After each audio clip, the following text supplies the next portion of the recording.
Banorët e njësisë administrative Novosel, të cilët jetojnë brenda basenit të lumit Vjos, janë njoftuar që të largohen për shkak të rrezikut nga përmbytjet, ndërsa blegtorët janë paralajmëruar të zhvendosin menjëherë gjën e gjallë dhe rezervat e ushqimit për bagëtit. Kështu u shprehur gjatë një interviste për televizionin 6+1 Vlora, kryetari i njësisë administrative Novosel, Kanan Shakaj. Sipas Shakajt, situata po monitorohet nga afër dhe njoftimet për banorët janë bërë në kohë, me qëllim shmangjen e çdo rreziku për jetën dhe pronën e tyre. Ai thekson se në rast të rritjes së nivelit të lumit Vjos dhe përmbytjeve të mundshme, banorët që ndodhen në zonat më të ulta dhe më të rrezikuara mund të largohen menjëherë nga banesat e tyre. Dhe tani paraqitet normale. Janë marrë masa të gjithë banorët që janë brenda bazenit janë njoftuar, evakuar të largohen. Plus blegtorët që kanë bakterianës së Vjosës, i kemi njoftuar. Dhe në tërësi kemi sot mëngjes bashkë me prefektën, me kryetarin e bashkisë, kemi njoftuar të banorët që të marrin masa që të në rast bërshimi të largohen dhe të fillojnë marrin masa për largimin e bakterieve që janë brenda bazenit. Si shikoni gjithë punonjësit e bashkisë janë në terren, janë shpërndarë në pikat kryesore që ka rrezikshmëri, që të njoftojnë për një herë që të marrin masa.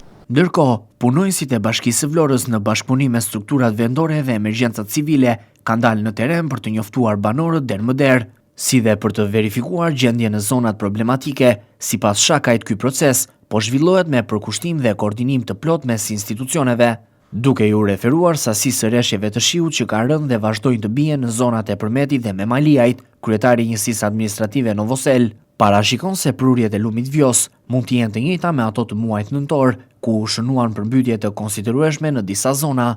Ai thekson se niveli i ujit po rritet gradualisht dhe se situata kërkon vëmendje të shtuar. Nga kjo situatë pritet të preken rreth 13 familje, të cilat ndodhen brenda basenit të lumit Vjos, si dhe konsiderohen më të rrezikuarat. Këto familje, sipas Shakajt, janë larguar nga banesat e tyre dhe janë strehuar përkohësisht pranë të afërmve, duke ndjekur udhëzimet e dhëna nga autoritetet lokale. Me këto deri tani nivelet që janë në Përmet dhe në Memaliaj, do të vi sa herë radhën e parë në muajin nëntor. Them se nuk do kemi probleme.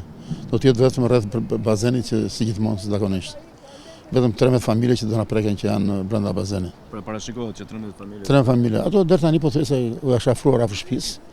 I kemi marrë masat, janë larguar, kanë vajtë të afërt e tyre. Nuk kemi afruar vend, po duan vend të njësë e tyre, nuk kanë. Kryetari i njësisë administrative Novosel, Kanan Shakaj, nënvizon se strukturat përgjegjëse janë në gatishmëri të plot për të përballur çdo përkeqësim të situatës. Ai shton se ekziston një angazhim maksimal nga të gjitha institucionet, përfshirë Bashkinë e Vlorës, emergjencat civile, shërbimet zjarfikse, si dhe forcat e rendit, për të garantuar sigurinë e qytetarëve dhe për të ndërhyrë në kohë në çdo rast nevoje. Kryetari i bashkisë ka qenë që mes natës këtu, bashkë me drejtorin e shërbimeve dhe gjithë strukturat e tjera, po kështu kemi pasur kontakt me ministrin e mbrojtjes. Kemi biseduar për si do të jenë situata ndar. Do të ketë ndoshta ndërhyrje në originatur apo Jo, deri tani nuk paraqitet ndonjë. Masat u morën dhe parë shkoni që morën edhe për masat dhe themi se nuk do kemi probleme.